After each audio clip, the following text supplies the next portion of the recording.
الحمد لله وكفى وسلام على عباده الذين اصطفى أما بعد فأعوذ بالله من الشيطان الرجيم بسم الله الرحمن الرحيم وقاتلوهم حتى لا تكون فتنة ويكون الدين لله فإن انتهوا فلا عدوان إلا على الظالمين وقال النبي صلى الله عليه وسلم اصحابی کالنجوم بأیہم اقتدیتم اہتدیتم او کما قال علیہ الصلاۃ والسلام صدق اللہ العظیم۔ میرے محترم مکرم ساتھیوں اور میرے فخر منبر استاد محترم، جیسا کہ آپ حضرات کو معلوم ہے کہ مکہ مکرمہ کے 13 سالہ دور میں آپ صلی اللہ علیہ وسلم کی جماعت پر اور اب آپ کے صحابہ پر اور آپ کی ازواج مطہرات اور اہل بیت پر مشرکین نے جو ظلم جو ستم ڈھائے اور خود آپ صلی اللہ علیہ وسلم کو ستایا گیا، رلایا گیا،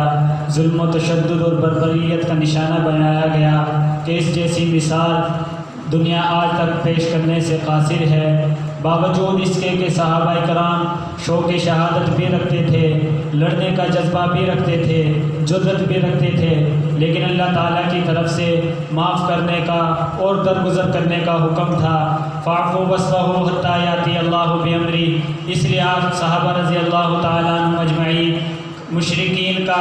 ظلم و تشدد برداشت کرتے تھے، شیشہ پلائی ہوئی دیوار کی طرح ان کا مقابلہ کرتے تھے، لیکن پلٹ کر وار نہیں کرتے تھے۔ تیر بھی سہ سکتے ہیں، تیر سہ بھی سکتے ہیں، تیر چلا بھی سکتے ہیں۔ صحابہ موت کے خائف نہیں تھے، موت کے متلاشی تھے۔ جب اللہ تعالیٰ کے شانوں کی طرف سے قتال کا حکم آیا، وقاتلوہم حتی لا تکون فتنہ ویکون الدین للہ، تو آپ صلی اللہ علیہ وسلم 313 صحابہ رضی اللہ تعالیٰ عنہ کی مختصر سی جماعت کو لے کر بدر کے میدان میں اترتے ہیں اور آپ صلی اللہ علیہ وسلم اللہ کے ہاں سجدے میں گرتے ہیں اور اللہ تعالیٰ سے دعا کرتے ہیں کہ اللہ یہ مختصر سی جماعت جو میں نے آج آپ کے ہاتھ پہ سامنے پیش کر دی ہے، میں نے ان کے دلوں سے دنیا کی محبت کو نکال کر، دنیا کی عیش و عشرت کو نکال کر، شرکت کو نکال کر اور دنیا کے تکبر کو نکال کر میں نے آپ کی وحدانیت، آپ کی توحید اور اسلام کے پرچار کے لیے ان کو تیار کیا ہے۔ میرے مولا اگر آج یہ جماعت مٹ گئی تو پوری دنیا میں اسلام کا نام لینے والا کوئی نہیں ہوگا۔ اگر آج یہ جماعت مٹ گئی تو پوری دنیا میں اسلام کا جھنڈا لہرانے والا کوئی نہیں ہوگا۔ اگر آج یہ جماعت مٹ گئی تو اطراف عالم کے کناروں پر اسلام کا جھنڈا لہرانے والا اور اسلام کا سکہ چلانے والا کوئی نہیں ہوگا۔ اللہ تعالیٰ نے آپ صلی اللہ علیہ وسلم کی زبان سے نکلے ہوئے ہر لفظ کی لاج رکھی اور آپ کی دعا کو قبول کیا، اور 313 صحابہ کو جن کے پاس سفر جنگ کا سامان بھی نہیں تھا، اور وہ کافر جو 1000 تھے اور جو سفر جنگ کے سامان سے لیس تھے، اللہ تعالیٰ نے ان پر غلبہ پایا۔ اللہ تعالیٰ نے ان صحابہ کو ان کافروں پر غلبہ پایا، اور حضرت ابو بکر صدیق رضی اللہ تعالیٰ عنہ جو اس جنگ کے اندر آپ صلی اللہ علیہ وسلم کے ساتھی تھے، غمگسار تھے، وفادار تھے، غاریات تھے، جب آپ صلی اللہ علیہ وسلم کے ردائے نبوت آپ کے شانوں سے نیچے گری تو حضرت ابو بکر صدیق رضی اللہ تعالیٰ عنہ نے اس کو آپ کے شانوں پر رکھ کر کہا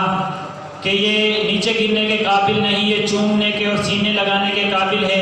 اس کی ایک ایک تار پر فرشتوں کی عصمت کو قربان کیا جا سکتا ہے۔ اس جنگ کے اندر 70 سے زیادہ کفار واصل جہنم ہوئے اور اتنے ہی گرفتار ہوئے۔ جب آپ صلی اللہ علیہ وسلم نے فرمایا کہ گرفتار کا مشرکین اور کافروں کا کیا کیا جائے، تو حضرت عمر رضی اللہ تعالیٰ عنہ جو مشرکین کے بارے میں جلالی تھے اور ان کو قتل کرنے کے علمدار تھے، فرمانے لگے یا رسول اللہ ان کو قتل کر دیا جائے، لیکن آپ صلی اللہ علیہ وسلم رحمۃ للعالمین تھے۔ حضرت ابو بکر صدیق رضی اللہ تعالیٰ عنہ سے پوچھا ابو بکر تمہاری کیا رائے ہے؟ حضرت ابو بکر صدیق رضی اللہ تعالیٰ عنہ نے فرمایا یا رسول اللہ ان کو فدیہ لے کر رہا کر دیا جائے۔ آپ صلی اللہ علیہ وسلم نے کہا میری بھی یہی اشاعت اور منشا ہے کہ ان کو پھیرا دے کر رہا کر دیا جائے۔ فتح بدر کے بعد جب عظیم انسان جسے دنیا اسد اللہ کہتی ہے، جو فاطمہ کے شوہر، حسنین کے بابا اور آپ صلی اللہ علیہ وسلم کے داماد حضرت علی المرتضیٰ ہے، جب کسی سائل نے ان سے پوچھا کہ سب سے بہادر اور سب سے شجاعت والے انسان کون ہیں، تو آپ رضی اللہ تعالیٰ عنہ نے فرمایا کہ حضرت ابو بکر صدیق رضی اللہ تعالیٰ عنہ۔ اس کی وجہ بھی بتلا دی کہ جنگ بدر کے اندر آپ صلی اللہ علیہ وسلم کی حفاظت پر حضرت ابو بکر صدیق رضی اللہ تعالیٰ عنہ پہرے پر مامور تھے،